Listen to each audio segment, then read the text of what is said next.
Were the Jets good enough? Could they win? Yes, they could. Downing the Dolphins last Sunday.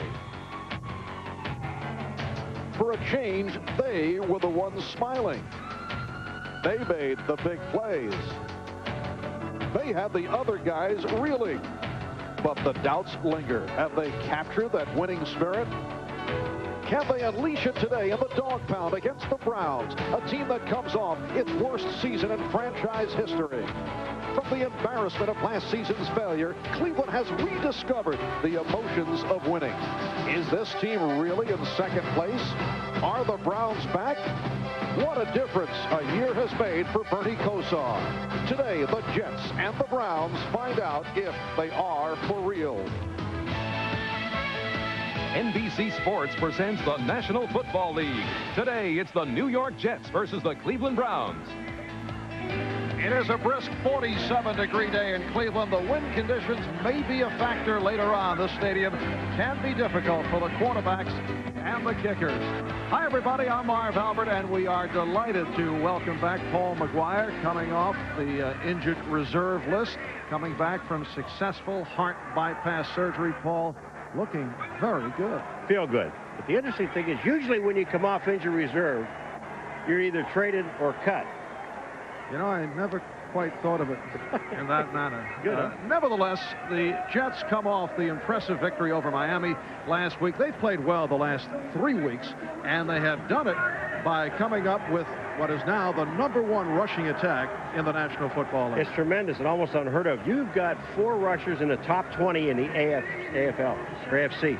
And when you look at it, give credit to the offensive line. But the most important thing about these 4 guys, combined, they're averaging over 4 yards a carry. When you have Dwayne White and Irv Eatman, the addition to the left side of that defense or offensive line, I mean, it is tremendous. When you watch these guys block, you understand why they can run the ball as well as they do. And the Cleveland Browns have surprised with a record of 2 up and 2 down. A new head coach, Bill Belichick, has succeeded despite a host of injuries on the defense. He was the defensive coordinator with the Giants, but he's done a marvelous job with his defense. Cleveland Browns defense, #1 in the AFC. But the thing today, if they can stop the running of the Jets, they can win this football game. If they can't, it's going to be a long afternoon. And the Cleveland Browns have won the toss. They will receive. Bruce Coslett in his second year as head coach of the Jets. Last week's win over the Dolphins may well have been his biggest as Jet head coach. A loss last week would have meant a record of 1-4, would have eradicated all the good play in defeat the previous 2 weeks. He said he was very impressed with the mental toughness of his players. Eric Metcalf and Danny Peoples awaiting the kickoff from Louis Aguiar. Jets would like to see deeper kicks from Aguiar. Cleveland Browns with wins over New England and Cincinnati, losses to the Cowboys and the Giants. They had a bye week last week. Again, a short kick. Metcalf getting across the 25-yard line. He's stopped by Eric McMillan, who comes off a terrific all-around performance last week. And here are the Cleveland Browns with an offensive line of Jones, Rienstra, Babb, King, and Fike. Dan Fike, a one-time New York Jet, 10th round draft pick of the Jets back in '83. Bernie Kosar at quarterback. Metcalf and Mack, the running backs, and the receivers, Slaughter, Brennan, and the tight end is Galbraith. So the Browns start out from their 26-yard line.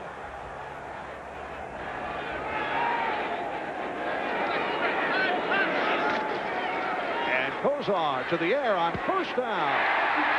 And has the first down with Reggie Langhorne. Kyle Clifton making the stop. Reggie Langhorne, a man who has been in the news right throughout the past week and a half here in Cleveland.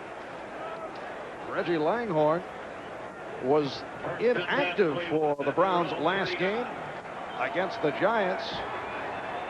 He was unhappy with his role in the offense and did not take part in a couple of practice sessions, and that did not amuse the head coach, Bill Belichick. As Metcalf in motion. You saw the jumping. Penalty flags are down. And And here's Mack off the swing.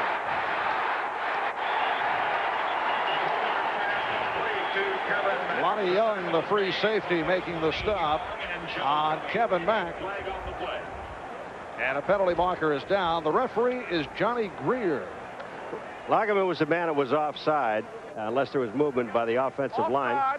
It's offside. Left defensive end.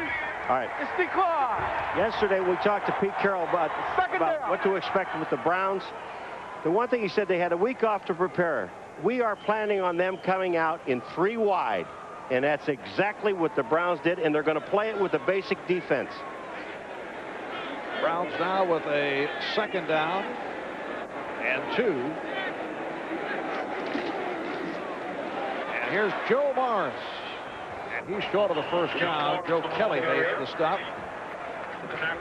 Trying to look at the Jet defensive unit.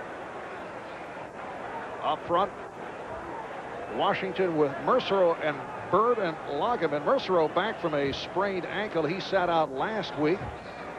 Jeff Lagerman having his best season in the NFL. And the secondary, Mike Brim for Tony Stargell, sidelined by a twisted ankle. Also had a rough time in recent games. Well, on the spot, they had declared that the Browns did pick up the first down. So a first down at midfield for the Cleveland Browns. The rookie Michael Jackson flanked to the right side. And here's Mack. Kevin Mack stopped by the strong safety Brian Washington with help from outside linebacker Mo Lewis. Now, I know Pete Carroll wants to stay with his basic defense, but what's happening is when you have Webster Slaughter, number 84, in the slot, you're playing him with a safety, Lonnie Young, number 31. That is tough coverage for the safety. They're not usually, as everybody knows, as fast as the corners. They're going to get a little help from the linebackers on the inside, and that's what they're counting on. Joe Kelly kind of moved out that time on Slaughter. Pete Carroll also telling us last night the Jets concerned about the Browns having the week off last weekend. He feels that Bill Belichick, with that much time to prepare, may surprise them with something different. Play action, Kozar with a good fake and excellent coverage by number 31 Lonnie Young, who was all over Lee Rouson. Lee Rouson, another former Giant on this Browns squad. You know, this is a play action pass where you send both backs almost up in the middle. You see Mack going up, Rouson goes up, but look at the protection inside. Gilbreth stays in as a blocker, and that's how much respect that you have on Lagerman, and then he finally hits him in the head. Lagerman's got to be careful, but he's a different person. I really enjoyed talking to him again yesterday. Funny, he mumbled as he left the meeting that he did not enjoy talking with him. Oh, well, we'll see him next week, and I'll slap him around a little bit. It's a 3rd down and 4 at the 45, and here's Kozar. Incomplete. Pass intended for Brian Brennan, covered by James Hasty. Yes, Jeff Lagerman last Sunday sacked 3 pressures, tip pass, received 1 of the game balls. He told us last year he felt he had no clue playing defensive end. He said he played hard, he was aggressive, but had no technique, got frustrated at times, and he's come a long way this season. We did their first game last year at Cincinnati. He said he had a great game. After that, it was all downhill. He got hurt. He didn't know what he was doing. We'll talk about Lagerman a little bit more about how the techniques developed for him. Brian Hansen, who had a busy day against the Giants 2 weeks ago, punting to Terrence Mathis. Let it go. It's being down by the Browns inside the 10-yard line. A 37-yard punt. Odie Harris made the play. There he is, number 38. And the ball spotted at the 8. We'll be back in a moment. Welcome back to Cleveland Stadium. The Jets and the Browns are scoreless in the opening minutes, and the Jets starting out from their 8-yard line. This offensive line has played so well, as you mentioned when we began the broadcast, with the focus on Dwayne White and Irv Eatman. Ken O'Brien, the quarterback, Brad Baxter and Blair Thomas are the running backs. And it is to the ground for Baxter. A short pickup. The Brad Baxter, who last week had a strong game, as usual, excellent blocking, ran for 46 yards, scored 2 touchdowns. A look at the front 7 of the Browns. And the missing name there, Mike Johnson, their Pro Bowl middle linebacker, is sidelined by a broken bone in his foot, replaced by Richard Brown, a 4-year man from San Diego State. And the question mark here in the secondary, Paul, the defensive backs a bit on the short side, going up against tall, rangy Jet receivers. Let's see how they try to take advantage. Penalty marker is down as Blair Thomas got the call.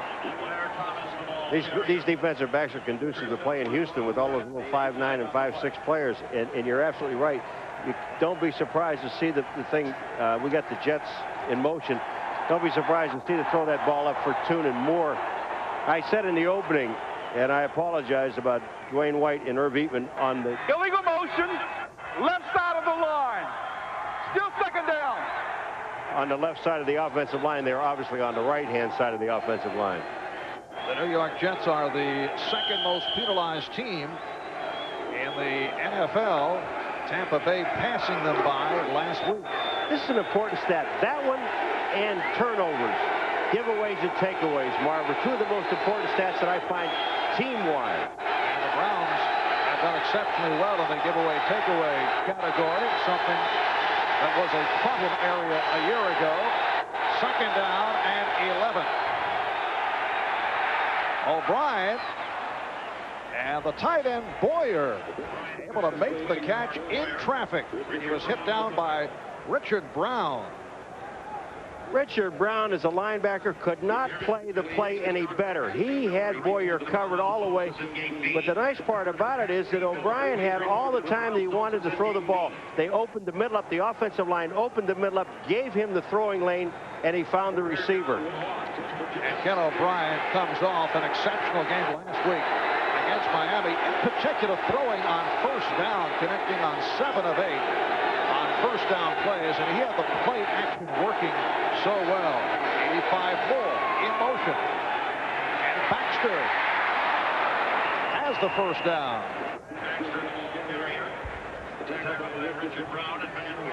Waiters and Brown combining on the stop. For Richard Brown, this is only his 3rd NFL start. Signed on Plan B from San Diego. One-time Ram, one-time Charger.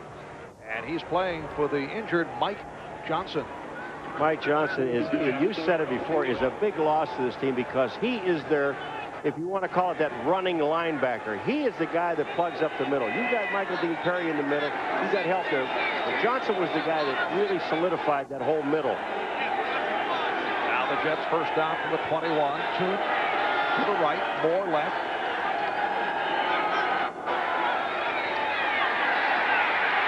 And here's O'Brien on the run. And goes down at the 25-yard line. The receivers covered, had nowhere to go. O'Brien would like to slide, because if you slide, they can't hit you. If you go face first, they can still take a shot at you. And O'Brien, you can see when he's running to try to slide. Now, you're not on artificial surface, you're on grass, and his feet get tangled up. The pass protection is good. Perry's in there, but he's still to the outside. But watch O'Brien when he's running now. He would like to slide, but wait. Sorry, I can't. Let's go face first, and please don't hit me in the head. It is a 2nd and 6 at the 25-yard line. Baxter is stopped. Bottled up at the line by the strong safety, Harlan Barnett. I'm telling you, Blair Thomas got a tremendous block in the hole. It didn't open it up that much, just a little bit. But to know that you have another back there blocking for you makes you want to block for him when he's carrying the ball. And these two gentlemen complement themselves very well, Thomas and Baxter. It is called a 3rd down and 3. That's last Sunday at Giant Stadium. Bounced back from that Monday night bizarre overtime loss in Chicago, turning it from the 2 difficult defeats to Chicago and Buffalo. And a timeout has been taken by the Jets. Baxter was confused. And Bruce Coslett wants to chat with Ken O'Brien. We'll be back in a moment. Welcome back to Cleveland Stadium. Marv Albert with the comebacking Paul McGuire.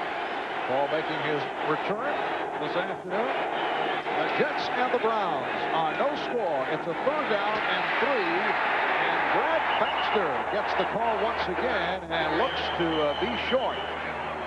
They're going to measure it. The officials are calling timeout. But they are, I think you're absolutely right. They're going to be about a half a yard short. They're not even measuring it now. They're just going to punt the ball away. The play before this, O'Brien calls timeout. Look at Coslett. Now he calls them all over to the sideline. But watch it.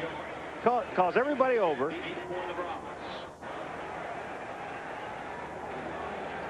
And he says, what the hell's going on out there? Can we say that? Paul, you know, in that you are making a return, there are exemptions for you first couple of weeks. So I'm going for comeback announcer of the year. Aguilar had trouble with the snap and did well to get it off. A lucky start for the Jets. That will go down as a 26-yard punt. Aguilar, the ball it hits him right in the hands. It's perfect. It goes through his hands and hits him in the chest. Watch this, right through his hands. Bink, or hits him in the knees. But he gets the ball off. That's the most important thing. He had enough presence of mind to get the ball off. If they had the rush on, then it would have been blocked. However, the Browns take over at the 44-yard line. Trevor Matich is the long snapper, involved in a discussion with Louis Aguilar. A look at the 10-minute ticker. Houston able to score on a blocked punt. And it's New England in front of Miami.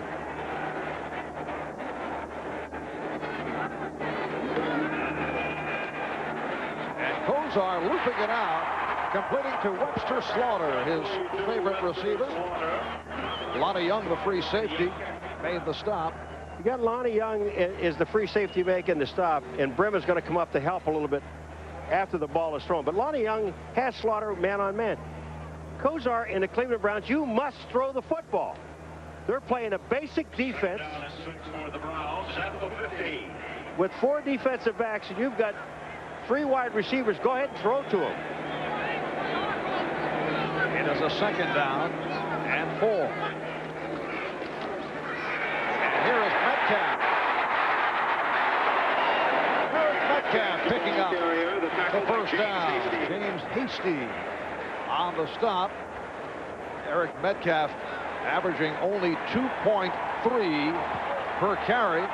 The feeling here is that he likes to do a little dance before getting the ball. That was a fake reverse, and then Metcalf was able to pick up the 1st down. You ought to do a little dance around Hasty. I mean, Hasty's the only guy out there. If he jukes Hasty, he gets around to the outside, and he goes for about 15 or 20 more.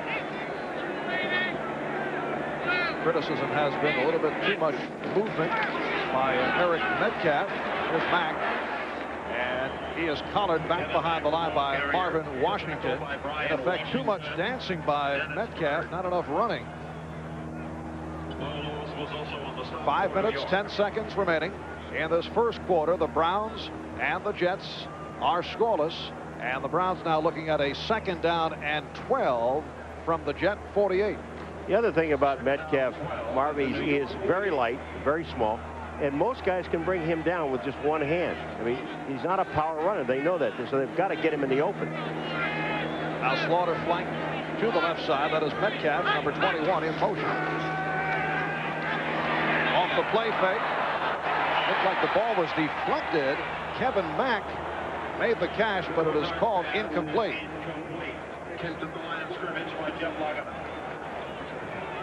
The ball is tipped. Jeff Lageman, look to the left of your screen. He has 2 people on him, but he still has enough presence to get up in the air and time it perfectly. Not only is he taking on the blockers, but he also worked on his jump ball. He played a lot of basketball. He said he didn't pick up game. Anybody that wanted to play. We asked him how did he become quicker. The feeling has been that he is actually much quicker than he was a year ago. He said a lot of racquetball, a lot of pickup basketball. It's a 3rd down and 12, and penalty marker is down. 19 offense. The one thing about Lageman, yesterday we were talking about him. He said, well, how'd you work out, you know, and get the agility and everything? He said, well, pickup basketball games. And when I went over to the racket club, anybody that was there to play racquetball, can you imagine if you're there? You want to play, don't you? I mean, how do you say, no, I don't want to play basketball? Yes, you do. Well, Jeff was saying that he realized, we were talking before about the techniques that he had picked up at right defensive and left defensive end. He realized the guys who've had success in the league are the fellows who have more than 2 moves. So he worked on it. He said he picked up a spin move from Lawrence Taylor, inside move from Chris Dolman. It's a 3rd down and 17. Again, short range for Metcalf. And running well. Gets across the 45, but short of the 1st down. Hasty there to make the stop. And Logman also got the punch in the mouth move from Howie Long. Yes. That is a rip move. That's a punch in the mouth, that rip move. But, you know, here's a guy, he stole all of his moves from people, and he's not ashamed of it. He said, hey, I had to learn. I've looked at a lot of film on a lot of people. Well, that's called researching. No, it's called stealing their moves. Researching, Paul. Here's Mathis back. Lets it go. They'll move it out to the 20. It's a 41-yard punt for Brian Hansen. So just under 4 minutes remaining in the scoreless 1st quarter. There's Coach Bill Belichick talking to Bernie Kosar. Now, remember, defensive coordinator with the Giants, head coach here. But he knows everything there is to know about offense and defense on this football team. And he just calming Bernie down, saying, hey, these are the things that are open. These are the things we can work on. We are moving the ball. Not a lot, but some of the time. And it's a 1st down at the 20 as O'Brien is able to complete to Moore. Randy Hilliard making the stop. Randy Hilliard in the starting lineup these days at right corner. It has been a hard hit secondary, a club that has been hit by injuries. Look at this list. Sideline: Tony Blaylock, Raymond Claiborne, Thane Gash, Mark Harper, Ray Irvin, #1 draft pick Eric Turner on IR with a stress fracture of the left leg. These are all members of the secondary. Add to that the injury suffered by Pro Bowl middle linebacker Mike Johnson. Again, this club has managed to win 2 and lose 2. It's a 1st down at the 31-yard line. Blair Thomas is smothered, gang tackled. Richard Brown, the middle linebacker, leading the charge. Yeah, but Michael Dean Perry and James Jones up in the middle of that defensive line, they're the ones that stuff it. 96 and 92. Watch over on the left of the screen. There's where the stuff is. There's just no place to go. Bang, you hit inside. James Jones, 96, is the man that really makes the play, and everybody else cleans up. When you have that kind of efficiency in your defensive line, it makes an easy day for the linebackers. It's a 2nd and 10 from the 31. That was the first rush attempt by Blair Thomas. It has been all Brad Baxter to this point.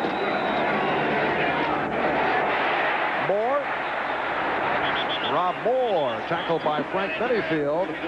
Rob Moore in his 2nd season out of Syracuse had 6 receptions, including a touchdown last week against Miami. It is interesting with this defense. Now, the Cleveland Browns are the #1 defense in the AFC. Okay, we talked to Frank Benefield yesterday. He will be playing man-to-man all day long, and he will be playing on Rob Moore all day long. Within that #1 ranking by the Browns, you break it down, they're 1st against the pass, but they're number 12 against the run. They have not faced strong passing clubs over their first 4 games. It's a 3rd down and 2. And again, O'Brien on a completion has a 1st down with Thomas. Waiters and Minifield combined to make the stop. When you put up that defensive secondary, the injury of the Cleveland Browns, plus the linebacker, Johnson, that's almost like an all-pro defensive backfield when you put all those guys together. And you lose that many people and still play that well. But again, I think the most important thing is when you say about pass defense, most teams don't throw against this team. They've been able to run against them. O'Brien has opened up 4 for 4 for 32 yards. Freeman McNeil has come on for the first time. Again, O'Brien will throw. This time, airs it out. And Moore not able to hold on. He beat Hilliard and then dove for it, but could not come up with it. Is there anything like incidental contact or accidental contact? They're there. You think these two guys aren't banging each other? Aren't you not allowed to do this? Either way, both guys pushing off. Moore wins the pushing battle, but drops the ball. The ball hits him in the hands, and he dropped it as he hit the ground. That would have been a 45-yard pass play. Instead, a 2nd and 10 back at the 42. Time running down as we come up on 1 minute remaining in this scoreless first quarter.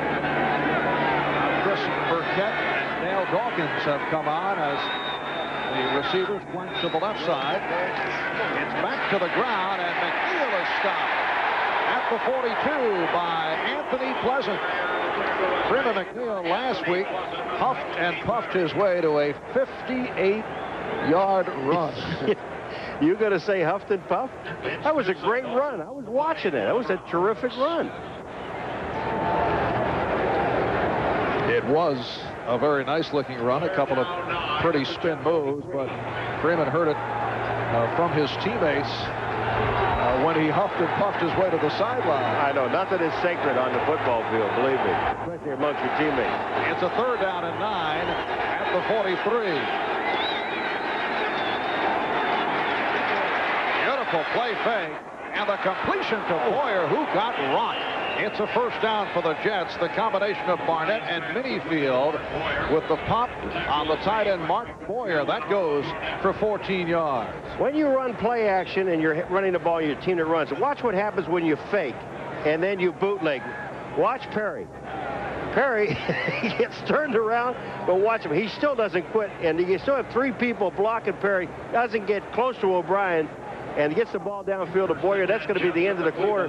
But even O'Brien could have run with the ball and picked up the 1st down. It was so wide open. And that is the end of the first quarter here in Cleveland. The Jets and the Browns are scoreless.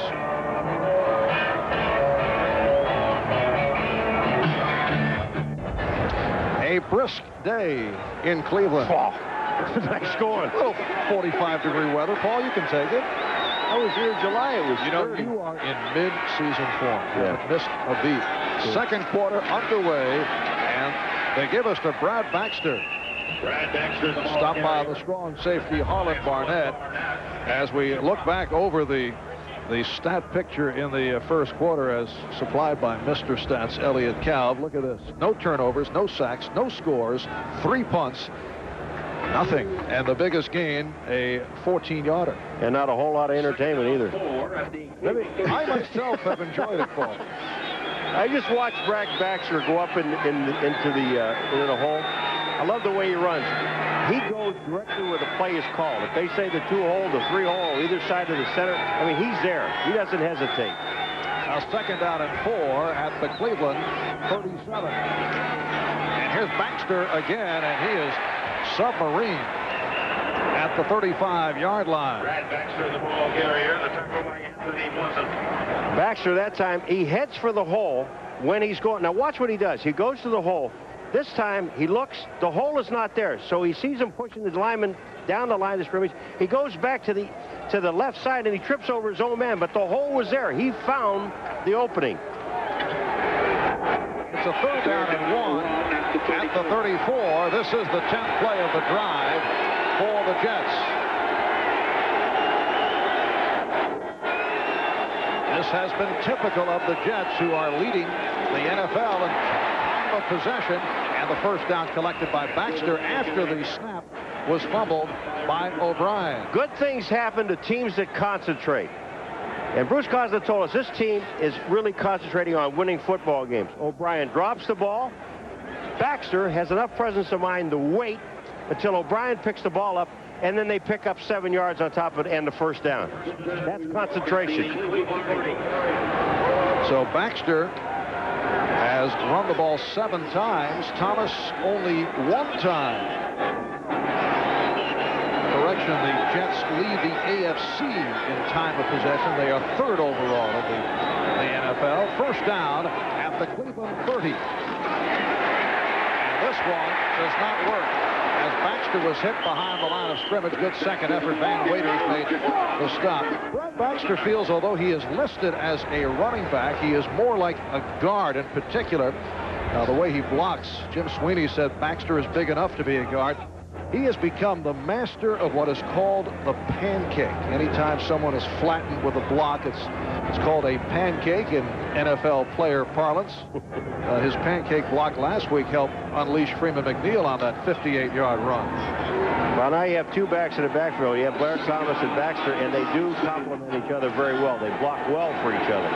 2nd and 9 at the 29-yard line. Thomas peeling off the fake to Baxter. Nicely done. And here's Thomas. Short of the first down. He is tackled by Waiters. And Waiters had a rough game against the Giants. 2 weeks ago, they went right at him, and it's the same scenario here. They are going to Waiters' side. In the break, you were talking about O'Brien's play action, running the ball, running this offense. He does it so very well. When a team runs the ball as well as the Jets do, averaging combined, the 4 guys in the top 20, over 4 yards a carry, play action does become a little bit easier. That time, they had play action. You have Blair Thomas coming out of the backfield. There's no way the middle linebacker can cover him coming out. He's going to pick up 6 or 7 yards. It's first down at the 13th play of the drive. The give to Thomas. So Thomas to the 17, hit down by the middle linebacker, Richard Brown. You know what happens? Seriously, on that play that time, there's a rollout, and they hand the ball off to Blair Thomas. But it freezes Rob Burnett, number 90, the left defensive end.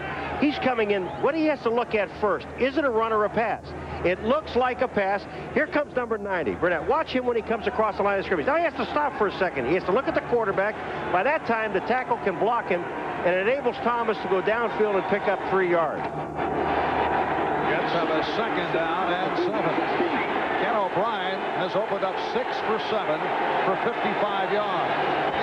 Back to the ground, and a fake, and the option pass for the touchdown. Blair Thomas off the fake hits Rob Moore. So the Jets take a 6-0 lead as they fooled the Browns. Rob Moore was wide open. And if you ask Rob Moore, this is probably the hardest catch he's made all year. Blair Thomas, watch this ball. I mean, you talk about getting air under the ball. It takes about a minute to come down. Watch Rob Moore, the concentration. He knows there's no one around him, but this is an easy catch, but yet it's hard. He cradles that ball into his chest. No, he said, this ball has stayed up there an awful long time. Well, that's one you do not want to drop. Leahy able to add the extra point. 3rd touchdown of the season for Moore. A 16-yard pass play, and it's Blair Thomas throwing the TD. Thomas in his first NFL pass attempt completes for a 16-yard touchdown to Rob Moore. 14 plays, 80 yards, and the Jets had the ball for 8 minutes and 40 seconds. Metcalf fielding it. What's he doing? What is he doing, Paul? He thought he was in the end zone. I'm telling you now, he thought he was in the end zone. He had to think that. He's returned too many punts and too many kickoffs not to think that he wasn't in the end zone. In college, you could take a knee, but not in the pros. And he's laughing. He made a mistake. There's no sense in belaboring the point. Watch it. He picks up the ball. He turns around, and I got to believe he thinks he's in the end zone. Look at it. He's got the ball on the ground. If they knock the ball away, they can get the touchdown.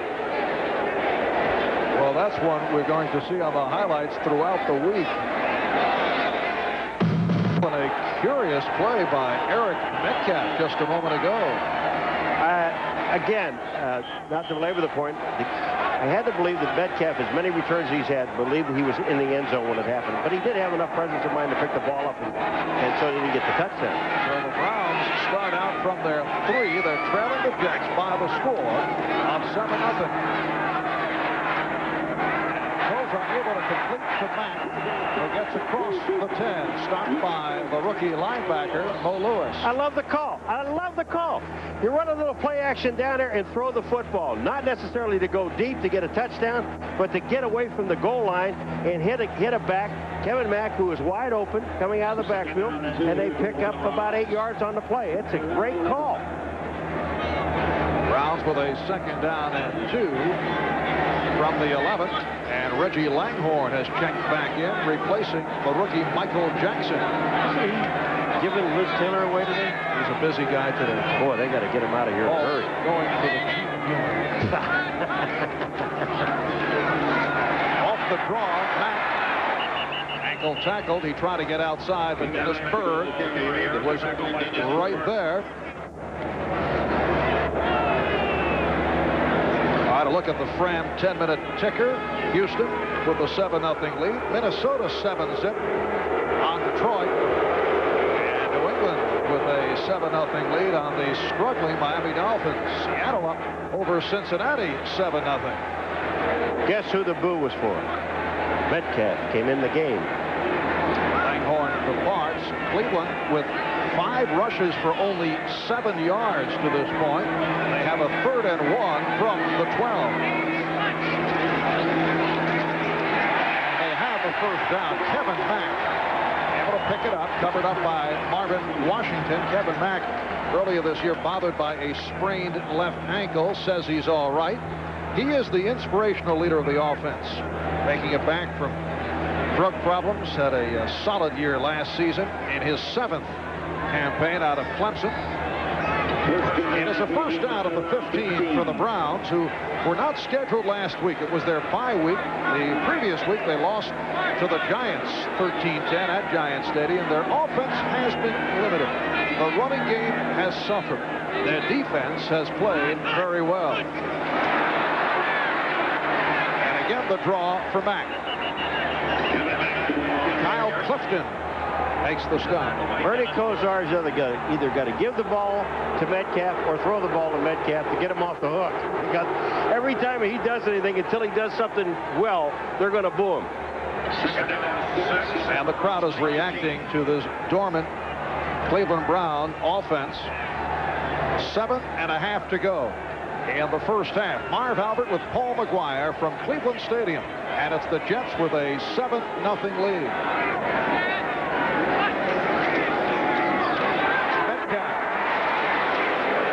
Stopped at the 21 by the strong safety, former Brown Brian Washington, combining with the free safety, Lonnie Young.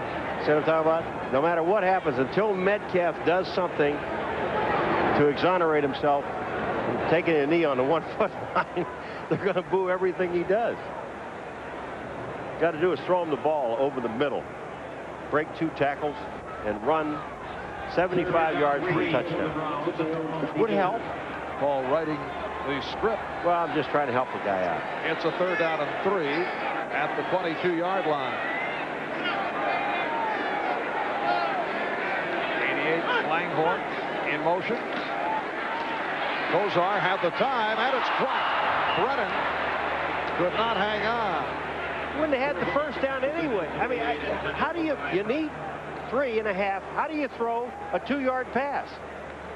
I mean, you're dependent on Brian Brennan to break tackles. There are 2 guys there to pick up the 1st down. You're better off not even throwing that pass. And the punting unit has come on. It's the 3rd of the day for Brian Hansen. Terrence Mathis is back at his 37. Into the wind. Oh, he hit it. Good punt by Hansen. And Mathis hit down by Lattenberry, who is downfield in a hurry. Number 42, a 3rd-round pick of the LA Rams last year. Extracurricular action following the good coverage by the Browns. 47-yard punt by Hansen. Berry with the stop on Mathis. We'll be back in a moment.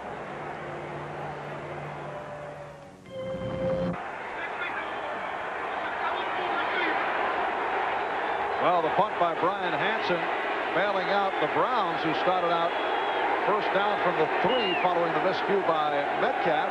That is now being called a 50-yard punt by Hansen. Here's Blair Thomas reaching to the 30, a pickup of 2, met by Rob Burnett. So it will be a 2nd and about 8 for the Jets. Right now, let's go to an update. Here's Bob Costas. Marv, at the Astrodome, the Oilers score first on a blocked punt in the end zone. Then Chris Dishman intercepts Elway, only the second time John's been picked off all year. Elway averts the touchdown with a shoestring tackle, but only moments later, Alan Pinkett scores from the 1, and Houston has a 14-0 lead at home early in the second over the Broncos. Marv? All right, Bob, here coming up on 5.5 minutes to go in the second quarter. O'Brien fires wide open. Al gets across the 40-yard line. They'll mark it at the 39. It's a 30-yard pass play, and the Jets first down at the Cleveland Brown 39-yard line. Stephen Braggs and company in the secondary, they're trying to cover zone defense. They don't get there. Here's two coming across the middle. Let me say this. Frank Minifield is not on the field. They took his shoulder pads off. They're looking at his shoulders. You showed the secondary where they lost like 8 guys, maybe 9. Another superb start for O'Brien, who's 7 for 8. Pops it to the air once again. This incomplete, intended for Moore. The catch by Tune, his first of the day. It'll be a 2nd and 10 at the 39 as they continue to work on the veteran corner Frank Minifield, an original member of the Dogs, along with former teammate Hanford Dixon, who is now doing radio commentary here in Cleveland. Very well, too, as a matter of fact. He was going to have you on his show, but it cost too much money to have you. The gifts were done. I know. You thought they were in a car. You look for cash, Paul. Guy doesn't deliver. Money talks. It's a 2nd down and 10 at the 39. Thomas running well. A surge off the left side by Blair Thomas. Free safety Vince Newsom got him down. Blair Thomas picks up about 7 yards on this play, but when he goes through the hole, he doubles up, holds the ball with both hands, looking straight down at the ground, and picked up 7 yards. Good run. It sets up a 3rd and 3 at the Cleveland 32. And for the Jets in this first half with 4:40 to go, same scenario. Doing it on the ground. Excellent play selection. O'Brien is having another good performance, and they are controlling the football. They have the lead by the score of 7-0. 85-4 in motion. Thomas is stopped. Barnett with the stop, and that is the best defensive play of the day for the Browns, and they will try to use that as a spark as the crowd reacted. With Harlan Barnett making the tackle as the strong safety, number 37, there had to be a blitz on at the time. Now the Jets are going to go for it on 4th down and 5.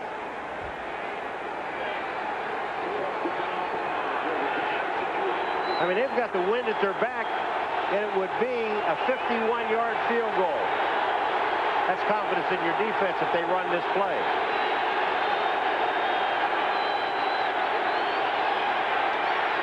And O'Brien completes for the first down.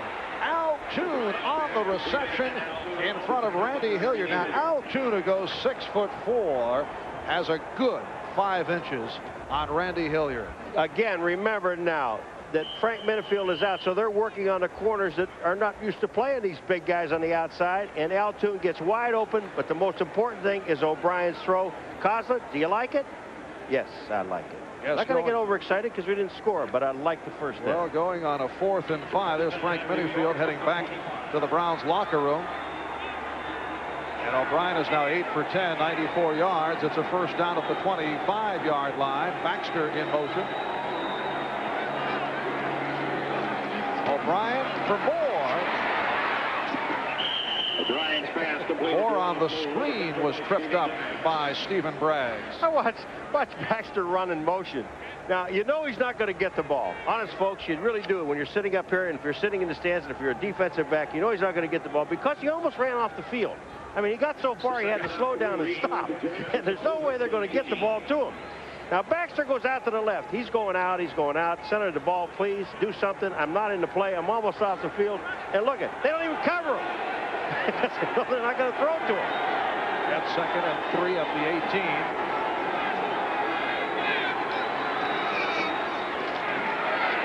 Blair Thomas stopped again. Hit back to the 25 by Michael Dean Perry. And also playing Matthews.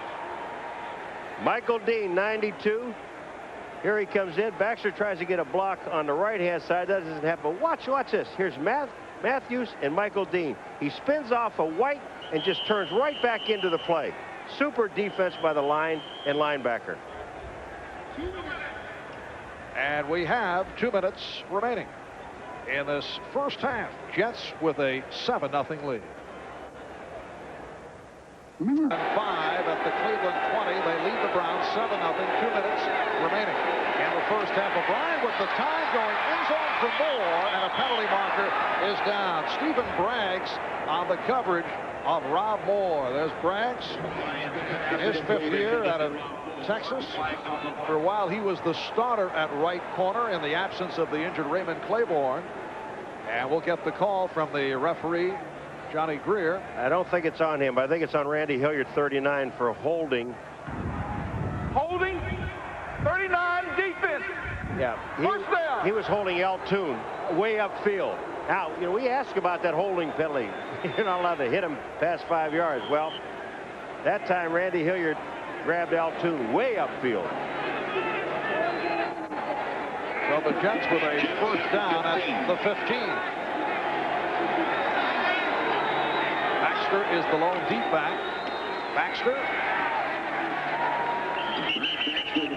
Brad Baxter, originally an 11th round draft pick of the Minnesota Vikings. Spent 1989 on the developmental squad. Last year emerged as a productive power runner. He is a first-rate blocker. And he's even surprised the coaches by his improved play, not only last year, but this year as compared to last season. And again, I'll repeat, I love the way he goes to the hole. He goes right at it. No hesitation. It's a 2nd and 8. Baxter off the play fake, and O'Brien fires and has the 1st and goal as he completed with the tight end Chris Dressel. Stopped by Harlan Barnett. This is a great pass because O'Brien didn't have that much time, and he had to get it there in a hurry. Now watch O'Brien when he comes out. Burnett is the guy that's coming in on him. Watch how fast this ball, bang, he takes a shot at the end, he turns, but that ball got there in a hurry. Dressel is the guy that made the catch in the first down. It's really heads-up play by the quarterback. Ken O'Brien is at a point, and he is playing with sore shoulders once again, but the way he has looked with the kind of protection that he's getting, these are flashbacks to the effectiveness of O'Brien several years ago when the Jets, you may recall, went 10-1 at one juncture. 1st and goal at the 3. Baxter battling his way. Yeah, they went 10-1. That was the year I was brilliant. You know that I said they would not win another game. That wacko who was then in the studio making these outlandish predictions that happened to come true. We'll be right back. Well, the dog pound has been very quiet to this point. The Jets with a 7-0 lead, and with 19 seconds remaining in the 2nd quarter, they have a 2nd and goal from just inside the 1. And the Cleveland Browns have 6 defensive linemen in the ball game. Baxter McNeil, the running back. And Baxter is in with a touchdown.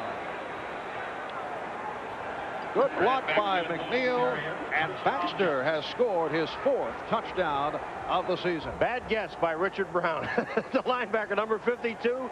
When you dive over the top, you're supposed to hit somebody. Watch number 52 coming off the top of on the top of the screen. Here he comes. He's going to dive at Baxter. Look at this. Oops. Baxter. It looks great in the air. You get about a 7, but you got to hit somebody when you dive over the top. It's a lot easier. Aguilar will put it down for Leahy.